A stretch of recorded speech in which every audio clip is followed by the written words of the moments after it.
उधर केंद्रीय मंत्री हरदीप सिंह पुरी ने राहुल गांधी पर निशाना साधा है। उन्होंने राहुल गांधी की उम्र पर सवाल खड़े किए। हरदीप सिंह पुरी ने कहा राहुल गांधी की 55 साल के होते हुए भी युवा हैं और ये 55 साल का युवा संसद में जाने के लिए नहीं बल्कि झूठे नैरेटिव बनाने के लिए चुनाव लड़ रहा है। एक वो युवा नेता है, पता नहीं वो युवा की परिभाषा कैसे चल रही है अभी तक। 55 साल के तो हो गए, अगर सरकारी अधिकारी होते तो 5 साल में रिटायर होने की तैयारी होती। ये इलेक्शन ये इसलिए नहीं लड़ रहे क्योंकि वो पार्लियामेंट में आएंगे, ये फॉल्स नैरेटिव बनाने के लिए लड़ रहे हैं। और कभी कुछ कभी कुछ।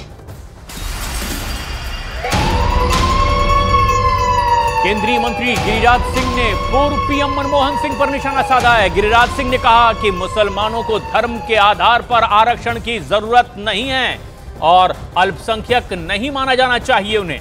गिरिराज सिंह ने कहा कि देश को इस्लामिक राज्य बनाने की कोशिश की जा रही है। पूर्व पीएम मनमोहन सिंह ने कहा था कि देश के संसाधनों पर पहला हक मुसलमानों का है और अब उनके इस बयान पर सियासी घमासान मचा हुआ है।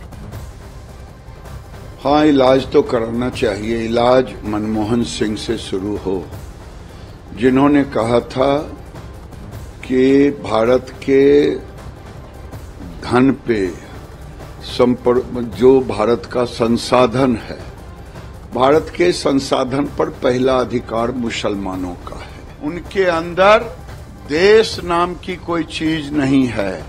वो इस्लामिक स्टेट बनाना चाहते हैं। मैं तो कहता हूं कि मुसलमानों का आरक्षण, अल्पसंख्यक शब्द ही हटा देनी चाहिए।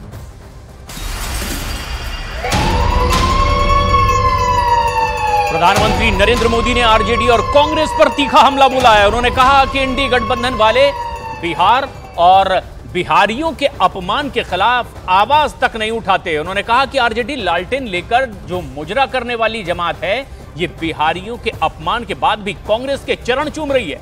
कांग्रेस के खिलाफ एक शब्द बोलने के लिए तैयार नहीं है। आरजेडी में हिम्मत नहीं है कि वो बिहारियों के अपमान पर कांग्रेस को एक भी शब्द बोले। लालटेन लेकर के मुजरा करने वाली जो जमात है, वे भी बिहारियों का अपमान हो रहा है और कांग्रेस के चरण चूम रहे हैं। कांग्रेस के खिलाफ एक शब्द बोलने को तैयार नहीं है, कांग्रेस का जवाब मांगने को तैयार नहीं है। आरजेडी में हिम्मत नहीं कि बिहारियों के अपमान पर वो कांग्रेस को एक शब्द भी बोल पाए। उधर राहुल गांधी ने भी प्रधानमंत्री के बयान पर पलटवार किया है। राहुल गांधी ने सोशल मीडिया प्लेटफॉर्म एक्स पर लिखते हुए पीएम मोदी के बयान पर सवाल खड़े किए हैं और उनसे उनके इस बयान को लेकर जवाब चाहा है। उन्होंने अपने सोशल मीडिया प्लेटफॉर्म पर लिखा कि प्रधानमंत्री की भाषा की गरिमा और भाजपा की सीटें दोनों ही लगातार गिरती चली जा रही है। बड़ा हमला, पलटवार राहुल गांधी की ओर से प्रधानमंत्री नरेंद्र मोदी पर सोशल मीडिया प्लेटफॉर्म के जरिए। वहीं प्रधानमंत्री नरेंद्र मोदी के मुजरा वाले बयान पर सियासी घमासान मचा हुआ है। कांग्रेस महासचिव प्रियंका गांधी वाड्रा ने भी पीएम मोदी के बयान पर आपत्ति जाहिर की है। उन्होंने कहा है कि प्रधानमंत्री को ऐसे शब्दों के इस्तेमाल से बचना चाहिए। आरजेडी ने भी पीएम के बयान पर ऐतराज जाहिर किया है। ऐसे ऐसे शब्द उन्होंने इस्तेमाल किए विपक्ष के नेताओं के लिए जो इस देश के इतिहास में किसी प्रधानमंत्री ने नहीं इस्तेमाल किए होंगे। देखिए, प्रधानमंत्री पद का पूरा देश आदर करता है, हम भी आदर करते हैं। आपकी आस्था, आपकी आशाएं मोदी जी से एक समय में जुड़ी हुई थी। क्या मोदी जी की जिम्मेदारी नहीं बनती कि वो पद की गरिमा रखे, पद की मर्यादा रखे? आज जिस तरह से वो बोल रहे हैं, अफसोस की बात यह है बहनों और भाइयों कि इनकी असलियत दिखाई देने लगी है। मैं कल भी कहा था कि अब प्रधानमंत्री जी की इस फिसलती जुबान से उनके लिए चिंता होती है कि उनकी हालत क्या है। एक दिन दैवीय रास्ते से आते हुए खुद को बताते हैं। मैंने बार बार कहा कि अगर हम में से कोई ये बोल दे तो हमें लोग कान पकड़ के डॉक्टर के पास ले जाएंगे कि दिखवाओ इसको। क्या हो गया साहब आपकी जुबान को? धमकी दे रहे हैं आप यहां करके। एक तो मुजरा, मंगलसूत्र, इस तरह की शब्दावली।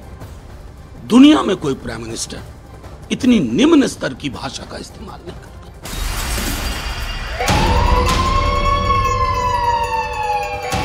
सातवें चरण के मतदान से ठीक पहले लोकसभा चुनाव की राजनीति में एक खास फैक्टर की काफी चर्चा हो रही है और इसे एम फैक्टर कहा जा रहा है।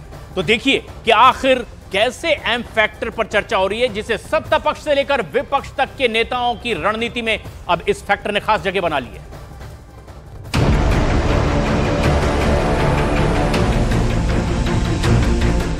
लोकसभा चुनाव 2024 एम फैक्टर के इर्द गिर्द घूम रहा है।